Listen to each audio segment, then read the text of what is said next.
ये कहानी सत्य घटनाओं से प्रेरित है। जिनके साथ ये घटनाएं घटी उसकी वास्तविकता उन्हीं तक सीमित है।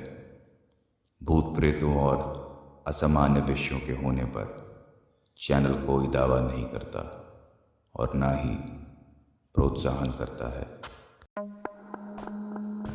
नमस्कार दोस्तों, आपका स्वागत है हमारे फोबिक पॉडकास्ट चैनल पर। आज हम आपको एक ट्रक ड्राइवर की आप बीती सुनाएंगे। ये कहानी एक दूसरे ट्रक ड्राइवर हरमीत की है, लेकिन ये कहानी मुझे किसी दूसरे ट्रक ड्राइवर ने सुनाई थी।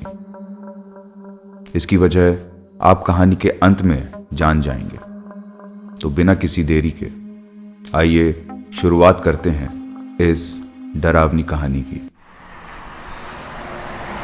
रात के अंधेरे को चीरते हुए एक ट्रक कश्मीर से पंजाब हाईवे नंबर 44 पे अपनी रफ्तार में भागा जा रहा था। हड्डियों तक को जमा देने वाली दिसंबर की सर्द रात आज अपना कहर ढा रही थी। ट्रक की हेडलाइट जहां अंधेरे को चीरते हुए आगे बढ़ रही थी, तो वहीं ट्रक में बजने वाला तेज पंजाबी गाना उस सुनसान हाईवे की खामोशी को तोड़ रहा था। हरमीत ज्यादातर रात में ही सफर करना पसंद करता था। एक तो हाईवे खाली मिलता और दूसरा वो अपनी मर्जी के हिसाब से ट्रक को दौड़ाता। उसके साथ उसका क्लीनर गिप्पी भी था। गिप्पी की उम्र यही कुछ 19 साल की थी।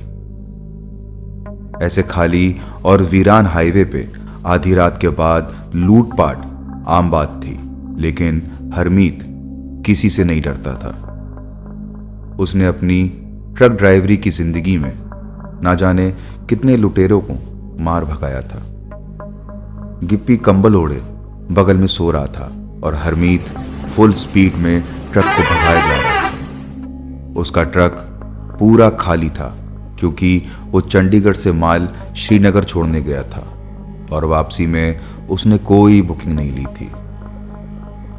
अचानक से एक जोर की आवाज हुई, जैसे कि कोई बम फटा हो, और ट्रक पूरा लहर गया। हरमीत ने किसी तरह ट्रक को कंट्रोल करके ब्रेक लगा दिए। यह धमाका किसी और का नहीं बल्कि ट्रक के टायर के फटने का था।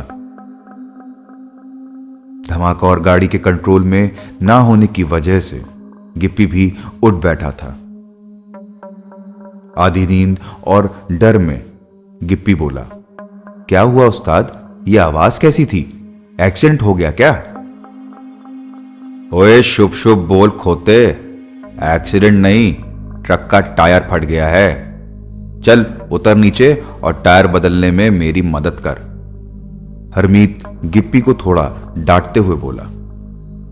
ट्रक से नीचे उतरने के पहले हरमीत ने ट्रक की हेडलाइट की रोशनी में पहले तो ध्यान से सामने का नजारा देखा और फिर टॉर्च की मदद से ट्रक के दाएं और बाएं को चेक किया।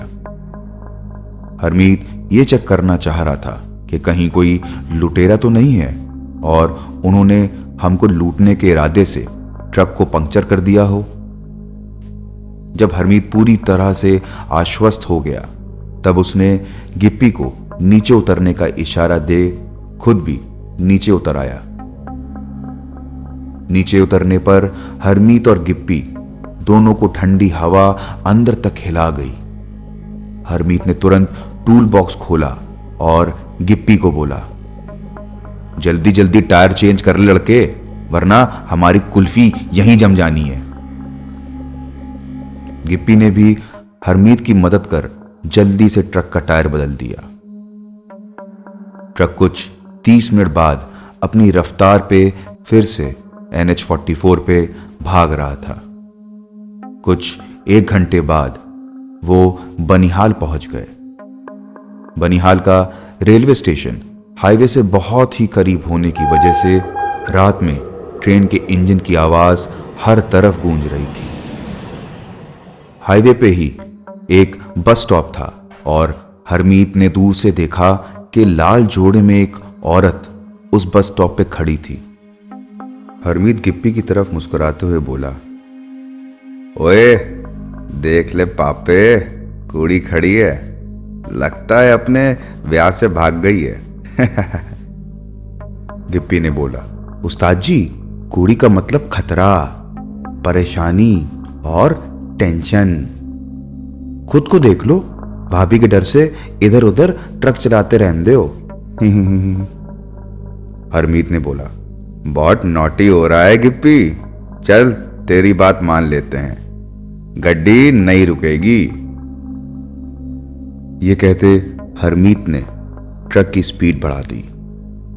अचानक से एक जोरदार आवाज आई, जैसे ट्रक किसी चीज के ऊपर से गुजरा हो। गिप्पी बोला, उस्ताद ये क्या था? उस लड़की को ट्रक से उड़ा तो नहीं दिया ना? हरमीत ने जोर से ब्रेक मार ट्रक रोक दिया और फौरन नीचे उतर गया। साथ ही गिप्पी भी नीचे उतर आया।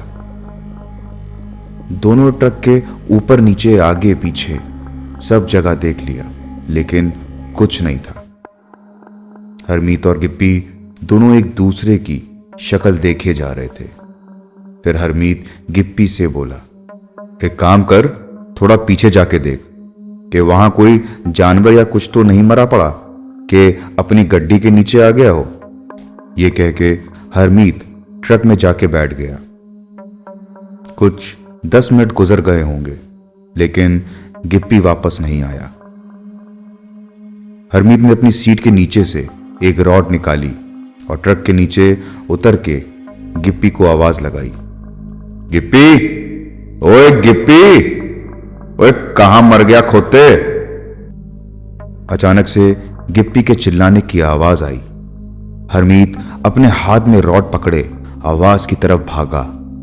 थोड़ी ही दूर आगे हरमीत पहुंचा होगा कि गिप्पी उसको सड़क के बीचों बीच बैठा करहाता हुआ मिला। उस्ताद जी, हाय, मेरा पैर मुड़ गया उस्ताद जी, बहुत दर्द हो रहा है उस्ताद जी, बहुत दर्द हो रहा है। हरमीत गिप्पी को सहारा देते हुए बोला, ओए कंजर, तू यहां फैला पड़ा है और मुझे लगा कि तुझ पे किसी जानवर या लुटेरों ने हमला कर दिया है। आप मेरे बारे में हमेशा गलती सोचते हो उस्ताद जी, गिप्पी करहाते हुए बोला। गिप्पी को ट्रक पे चढ़ाने के बाद हरमीत ने ट्रक स्टार्ट करके आगे बढ़ा दिया। थोड़ी दूर चलने के बाद हरमीत ने मूड शांत करने के लिए गाने लगा दिए। जैसे ही उसने गाने लगाए, वैसे ही गिप्पी ने घुर्राते हुए गाने को बंद कर दिया और चुपचाप सीधा बैठ गया। ओए, पागल हो गया क्या लड़के? गाना क्यों बंद कर दिया? हरमीत गिप्पी को डांटते हुए बोला। मुझे गाने नहीं पसंद। गिप्पी दांत पीसते हुए भारी आवाज में बोला, तेरे पैर में चोट लगी है या सर में जो ऐसी बात कर रहा है? तुझे तो गाने बहुत पसंद है। हरमीत गिप्पी को बोला।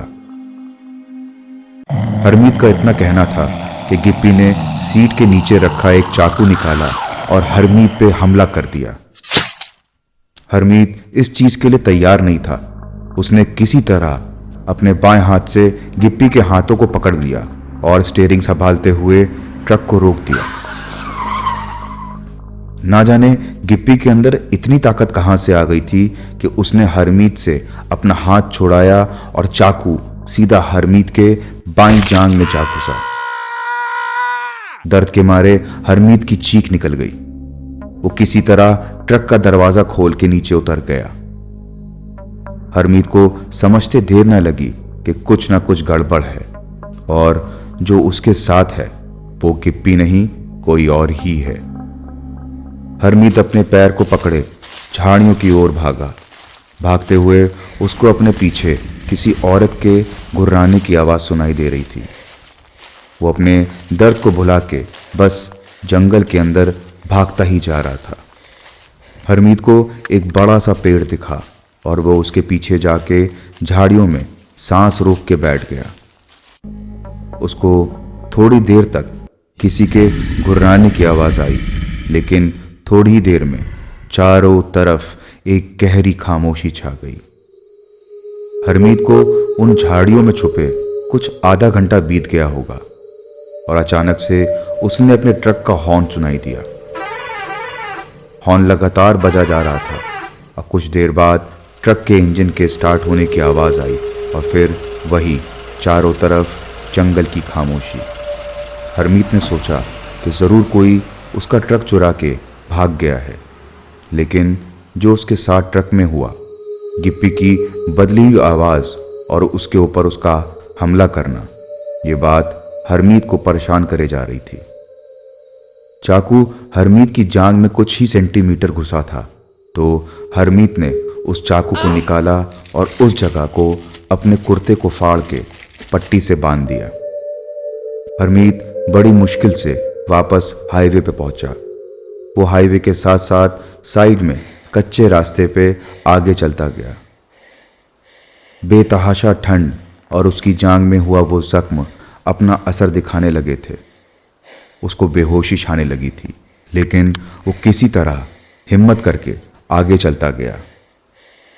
इस हाईवे को वो अच्छे से जानता था और ये भी कि आगे कुछ ही दूरी पर एक ढाबा है। हरमीत किसी भी तरह उस ढाबे पे पहुंचना चाहता था। कुछ 20 मिनट बाद उसको दूर से ढाबा दिखाई दिया। उसको देख के हरमीत ने अपनी पूरी ताकत लगा तेज तेज कदमों से ढाबे की तरफ चलने लगा।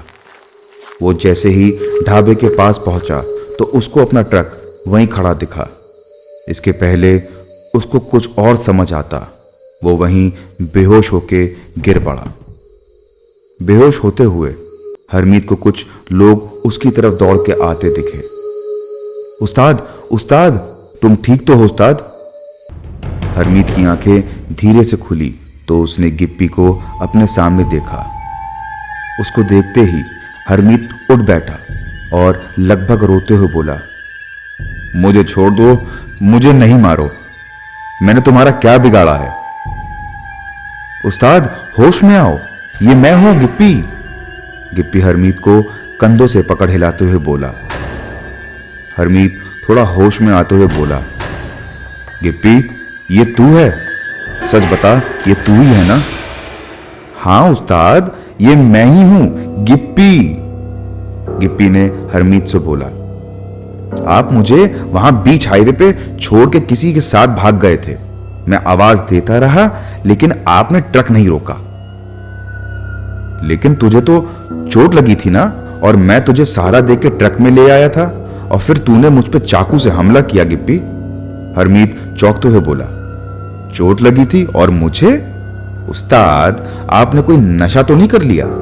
मैंने देखा कि आप किसी औरत को अपने साथ ट्रक में ले गए हो।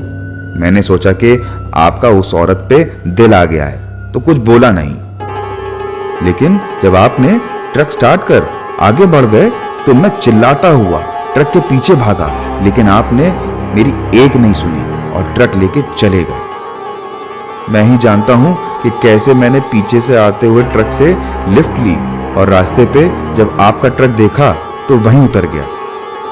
गिप्पी हरमीत को सारी बात बताते हुए बोला, ये कैसे हो सकता है? मैं तो ट्रक में तेरे साथ बैठा था। गिप्पी, ये बता, जिस औरत के साथ तूने मुझे देखा था वो दिखने में कैसी थी? उस्ताद, वो वही औरत थी जो बनिहाल के बस स्टॉप पे खड़ी थी, गिप्पी ने जवाब दिया। हरमीत को सारा मांजरा समझते देर न लगी और वो तुरंत गिप्पी से बोला, गिप्पी, मुझे सब समझ में आ गया है। वो उस लड़की का हाथ देके ट्रक रोकना, ट्रक के किसी के ऊपर से गुजरने की आवाज, तेरा चीखना और तेरी शक्ल लेके उस लड़की का मुझ पे हमला करना। गिप्पी, वो कोई लड़की नहीं, चुड़ैल थी, एक आत्मा। मैंने एक बार इसके बारे में सुना है कि एक लड़की हाईवे पे लिफ्ट मांगती है और जो उसको लिफ्ट दे देता है वो उसकी जान ले लेती है। हरमीत की बात सुन गिप्पी के पसीने छूट गए। वो कांपते हुए बोला, तो उस्ताद, अब क्या करेंगे? कुछ नहीं गिप्पी, मेरे जांघा में बहुत दर्द हो रहा है। पहले किसी हॉस्पिटल जाके इसकी मर्रम पट्टी करवाएंगे और फिर सीधा अपने पिंड शंभू खुर्द। हरमीत ने एक गहरी सांस लेते हुए गिप्पी से कहा। ढाबे पे कुछ 1 घंटे बिताने के बाद हरमीत और गिप्पी वापस से हाईवे 44 पे थे। उनको लगा कि उस चुड़ैल से उनका पीछा छूट गया, लेकिन जो कहानी हरमीत ने सुन रखी थी उस कहानी का मेन हिस्सा तो हरमीत भूल ही गया था। उस कहानी के मुताबिक ये चुड़ैल जिसके पीछे पड़ जाती है तो उसका मरना तय है। कुछ 10 किलोमीटर का रास्ता तय किया होगा हरमीत और गिप्पी ने। हरमीत ने हाईवे की साइड में एक वैन को देखा जिसका एक्सीडेंट हो गया था। वैन से धुआं उठ रहा था और किसी के दर से कराहने की भी आवाज आ रही थी। हरमीत ने तुरंत ब्रेक लगाई और गिप्पी के साथ एक्सीडेंट में फंसे लोगों की मदद करने भागा। वैन के पास जैसे ही हरमीत पहुंचा तो जो उसने देखा उस दृश्य ने हरमीत का सर घुमा दिया। वैन में कोई भी नहीं था।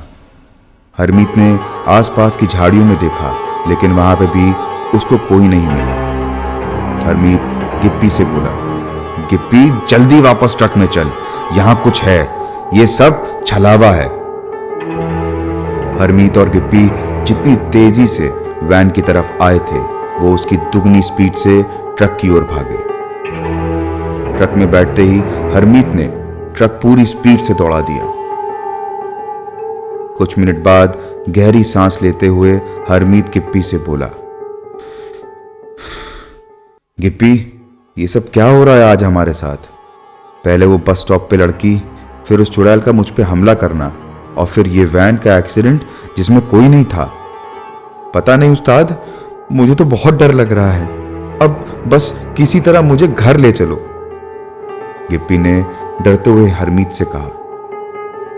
ट्रक अपनी फुल स्पीड से हाईवे पे दौड़ता जा रहा था कि अचानक से कहीं से घने कोहरे सा एक बादल आया और हरमीत ने अपनी नजर विंडस्क्रीन के ऊपर लगे शीशे पे डाली तो उसकी चीख निकल गई।